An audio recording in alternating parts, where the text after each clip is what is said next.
Ivy Valentine subscribes to Mark Yoon, so should you.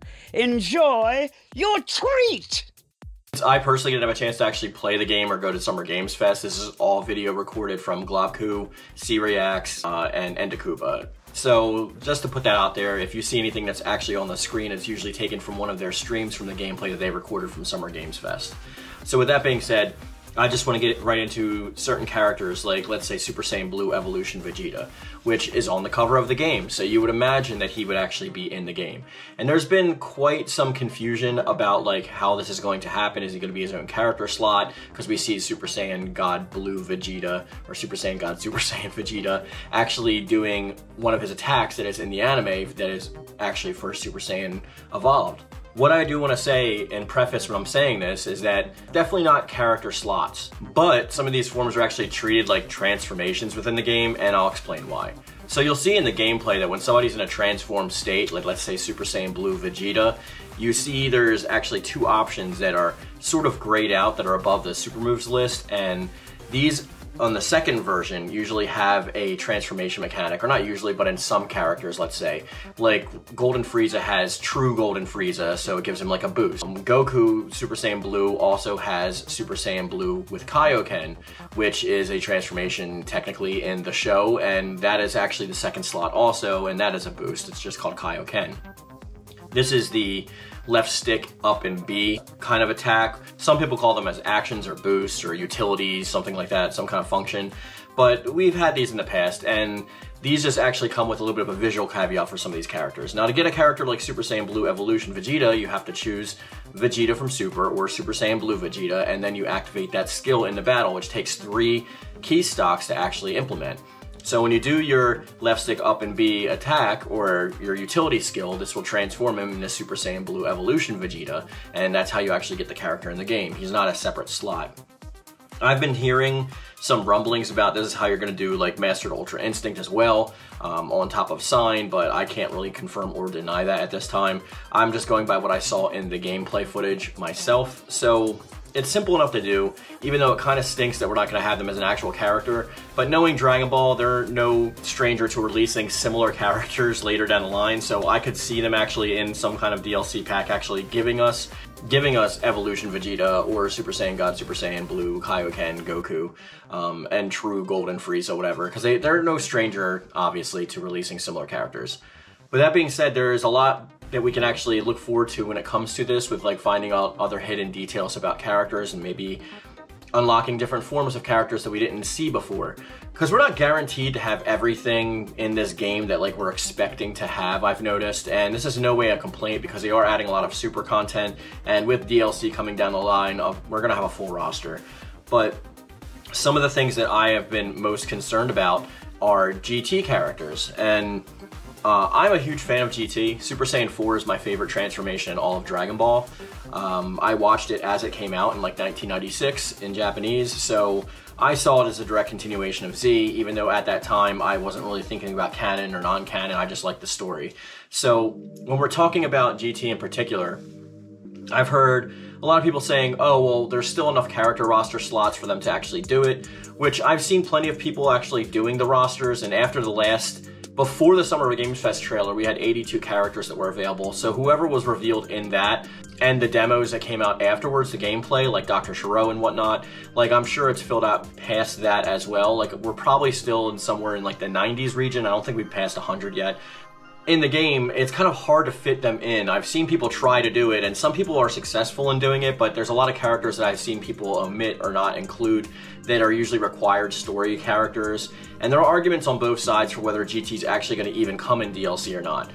One of the biggest ones is that the first whole season of DLC, which contains packs 1, 2, and 3, which is the 20+ characters, for them, notwithstanding, are only going to be Dragon Ball Super, Superhero, and Daima. Now, I've talked about that in the last video, so I don't want to go over the characters that are going to show up in them, but just suffice it to say that those are going to be the 20+ character slots that are in the first year of DLC. Now, we're entering Season 2, notwithstanding how far along the actual release schedule goes, whether it's going to be the next year or those first 3 packs are going to release like once a month and then Season 2 starts and so on and so forth.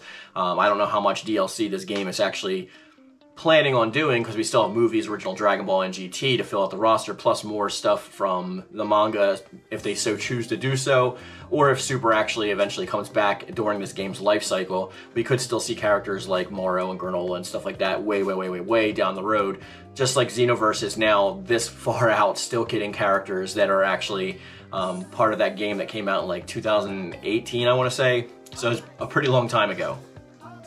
Now, there are some hints as to why I know that like GT, or why I think GT is not going to be in the base roster, much to my dismay, and those are these actual points right here.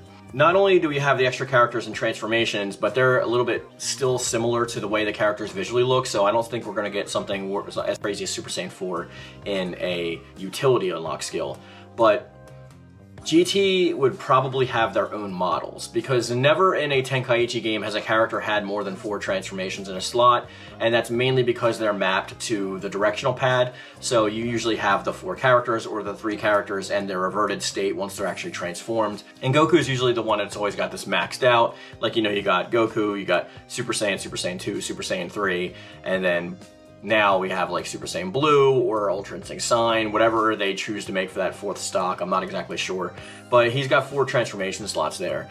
So even if you added Super Saiyan 4 to that mix, it wouldn't work because there'd be nowhere for that to actually be placed. So I think that mainly people are looking at it from a perspective of, if GT is released, they're going to have their own separate characters, like Kid Goku from GT and all his transformations, GT Vegeta and all his transformations, Trunks from GT and his transformations, so on and so forth, instead of actually having them shoehorned into other characters like they did in previous Dragon Ball games.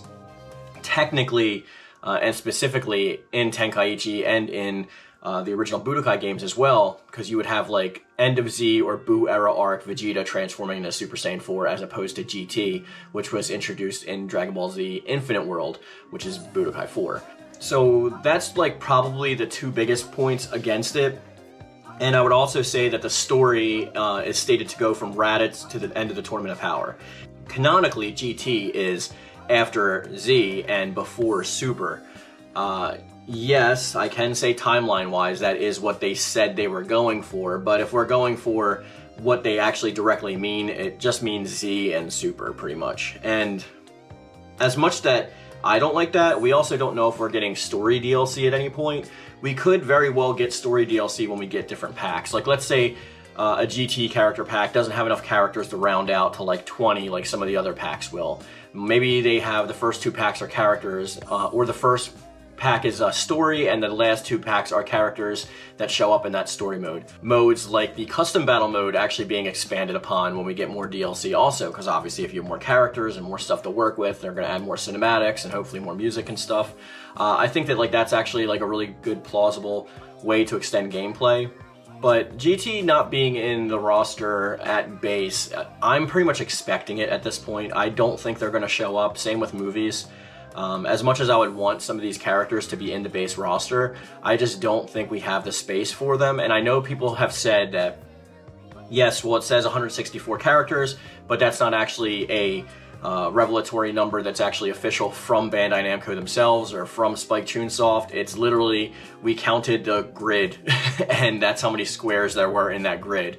And we don't know if those were placeholders. We don't know if that's the final number of the roster. Even the roster in the latest build of the demo looks like really convoluted and too much extra stuff going on. So they're still obviously working on stuff. So whatever their promotional or marketing department designed that grid formation to, we don't actually know if those are the actual characters in the game, because there is that plus that comes after 164, and we just don't know if that's the official number yet.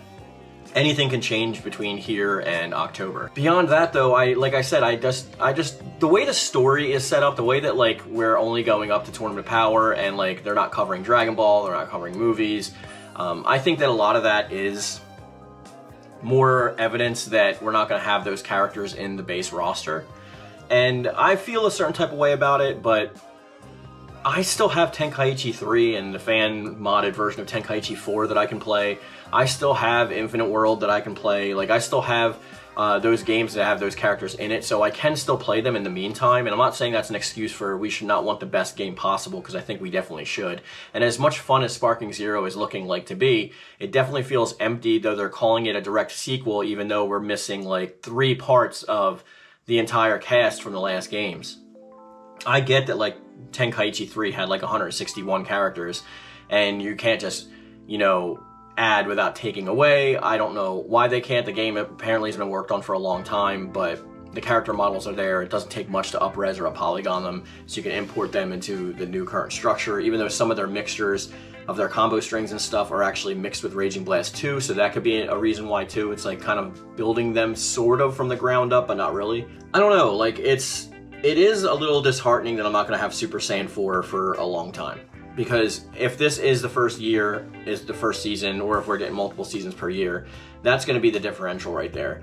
Because I don't think they'll do GT even as the second season. The second season they'll probably go to movies, and maybe OG Dragon Ball. And then I think GT would probably be last. When this game first came out, the roster looked big. It looked ambitious. And I still think it is to an extent.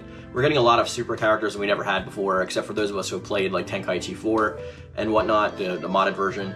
I think a lot of that is definitely case for an argument, but I just don't think that there's really any there when it comes to proof or evidence that Dragon Ball GT, or the movies are actually going to be in the base roster itself. I think we're pretty much sticking with Dragon Ball Z and Dragon Ball Super, but I could be wrong, and I actually hope that I'm wrong.